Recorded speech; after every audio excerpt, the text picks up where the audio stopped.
दिल्ली में चुनाव हुए काफ़ी दिन हो चुके हैं। बाकायदा बीजेपी पार्टी सत्ता में आ गई है दिल्ली में वापस। और अरविंद केजरीवाल को हार का सामना करना पड़ा था। उन्होंने बीजेपी पार्टी को लख लख बधाइयाँ दी थी। उसके बाद फिर से दोबारा राजनीति स्टार्ट हो गई है। अब राजनीति क्या स्टार्ट हो रही है, तो केजरीवाल के शीश महल पर सीवीसी, जिसे हम लोग बोल देते हैं सेंट्रल विजिलेंस कमीशन, की जांच हो रही है। जो केजरीवाल का शीश महल हो रखा है, भवन निर्माण नियमों के उल्लंघन का आरोप लगाया जा रहा है। अब देखो, कुल मिला के ये मुद्दा बस इसी बात पे आधारित हो रहा है कि बीजेपी पार्टी जीत चुकी है और वो बस सीधी सी बात है, दूसरी पार्टियों को दबाने की सोच रही है। Central vigilance commission order probe into Arvind Kejriwal Sheesh Mahal over building norms violation, यानी उन्होंने उल्लंघन करे हैं कानूनों का मकान बनाने में। तो ये बात बोली जा रही है सेंट्रल विजिलेंस कमीशन के बारे। प्रमुख बिंदु क्या हो रखे हैं, तो जिसे सीवीसी को हम लोग हिंदी में क्या कह देते हैं, केंद्रीय सतर्कता आयोग, ने अरविंद केजरीवाल के पूर्व आधिकारिक आवास, जिसमें 6 फ्लैग स्टॉप रोड पर जो हो रखा है, कि जीर्णोद्धार और आलीशान उन्नयन पर हुए खर्च की जांच शुरू कर दी है। जांच का आदेश केंद्रीय लोक निर्माण विभाग की रिपोर्ट के बाद दिया गया है। आरोप और जांच पर किया। आरोप क्या लग रहा है कि भाजपा नेता विजेंद्र गुप्ता ने 14 अक्टूबर 2024 को शिकायत दर्ज की थी कि अरविंद केजरीवाल के पूर्व आधिकारिक आवास, जिसमें वो पहले रहते थे, और ये कहाँ पे हो रखा है, तो 6 फ्लैग स्टॉप रोड पर अधिकृत निर्माण किया गया है। यानी ये जो रोड होगी ना, इस अधिकृत यानी रोड को भी कवर करके इन्होंने घर बनाया है अपना। ये आप लोग घर देख सकते हैं इनका, अरविंद केजरीवाल का। आरोप है कि निर्माण में ग्राउंड कवरेज और फ्लोर एरिया रेशियो मानदंडों का उल्लंघन किया गया है। यानी उन्होंने ग्राउंड कवरेज ज़्यादा ले लिया और दूसरा फ्लोर एरिया भी, उनका जो रेशियो हो रखा है वो भी ज़्यादा हो रखा है। राजपुर रोड पर प्लाट नंबर 45 और 47 सहित सरकारी संपत्तियों को ध्वस्त कर नए ढांचे में मिला दिया गया है। 21 अक्टूबर 2024 को विजेंद्र गुप्ता ने एक शिकायत दर्ज की थी, जिसमें केजरीवाल के आवास पर असाधारण नवीनीकरण और आंतरिक सजावट के लिए सार्वजनिक धन के दुरुपयोग का भी आरोप लगाया था। यानी उन्होंने ये, जो विजेंद्र गुप्ता हो रखे हैं बीजेपी के कार्यकर्ता, उन्होंने ये आरोप लगाया कि भैया ये जो अरविंद केजरीवाल है ना, उन्होंने पब्लिक का जो पैसा हो रखा है वो अपने घर पे फिजूल का खर्च किया है, जो कि नियमों के उल्लंघन है। आरोप है कि करदाताओं के करोड़ों रुपए विलासिता और सुविधाओं पर खर्च किए गए हैं, जो कि अरविंद केजरीवाल ने खर्च करे हैं। ये ऐसा मैं नहीं बोल रहा हूँ, ये जो विजेंद्र गुप्ता हो रखे हैं बीजेपी के कार्यकर्ता, उन्होंने ये बात बोली है। जांच की प्रक्रिया 14 अक्टूबर 2024 को विजेंद्र गुप्ता ने पहली शिकायत दर्ज कराई थी और 16 अक्टूबर 2024 को सीवीसी ने मामला दर्ज कर लिया। देखो कितनी जल्दी काम कर रहा है सीवीसी, यानी सेंट्रल विजिलेंस कमीशन। इतनी जल्दी तो कोई और काम नहीं करता है।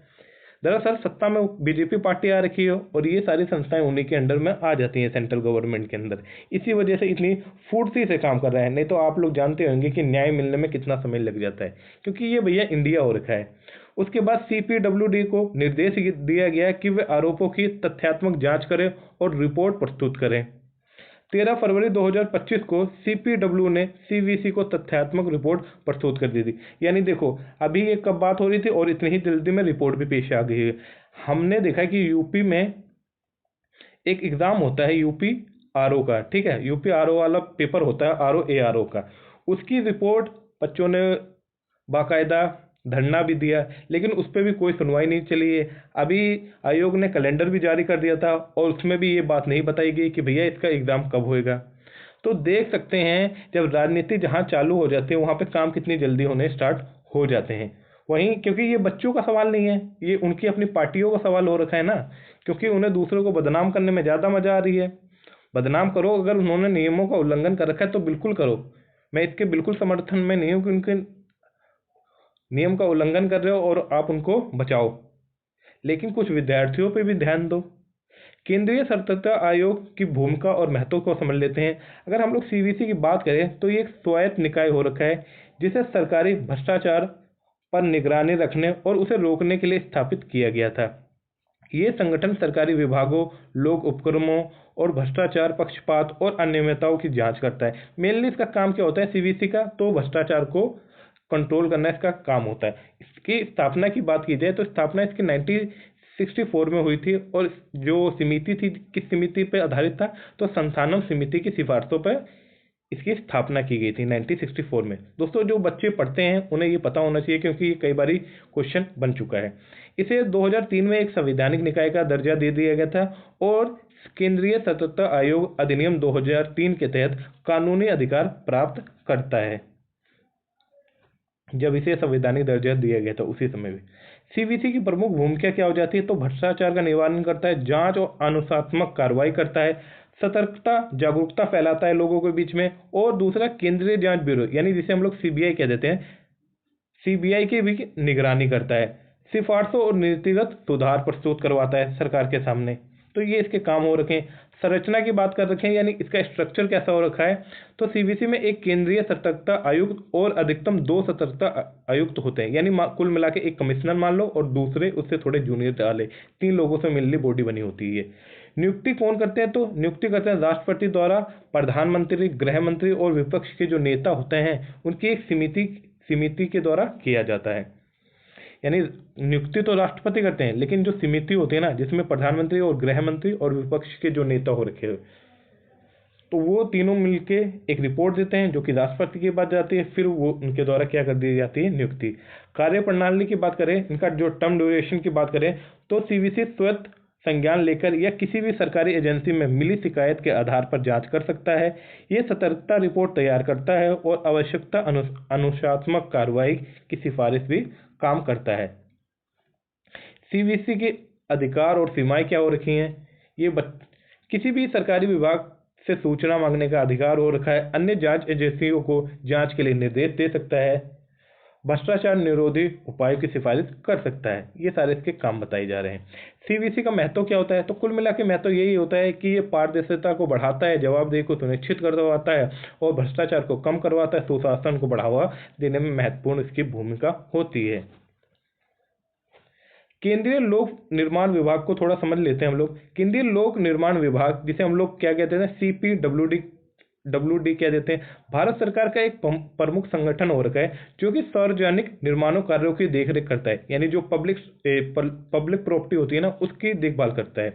ये आवास शहरी मामलों के मंत्रालय के अंतर्गत कार्य करता है और देश भर में सरकारी इमारतों, सड़क, पुल और अन्य बुनियादी ढांचों निर्माण और इसका रख रखाव की जिम्मेवारी इसी के पास होती है। अगर इसकी स्थापना की बात की जाए तो 1854 में हुई थी, वही अंग्रेजों के जमाने में। प्रमुख कार्य क्या हो रखे हैं इसके, सरकारी भवनों का निर्माण और रख रखाव का काम करता है, सड़क और पुल का निर्माण करवाता है, जल आपूर्ति सीवरेज के प्रबंधन की जिम्मेवारी इसी के पास होती है, बिजली और यांत्रिक सेवाएं भी प्रदान करवाता है, सार्वजनिक अवसंरचना का भी विकास करता है। तो ये इसके मेनली काम हो रखे हैं। संरचना की बात करें तो इसका नेतृत्व जो करते हैं वो डायरेक्टर जनरल करते हैं, जो विभाग के प्रमुख माने जाते हैं। इसके तहत विभिन्न क्षेत्रीय और अधीनस्थ कार्यालय कार्य करते हैं। ये संगठन मुख्य रूप से सिविल, इलेक्ट्रिक, मैकेनिकल इंजीनियरों के माध्यम से कार्य करता है।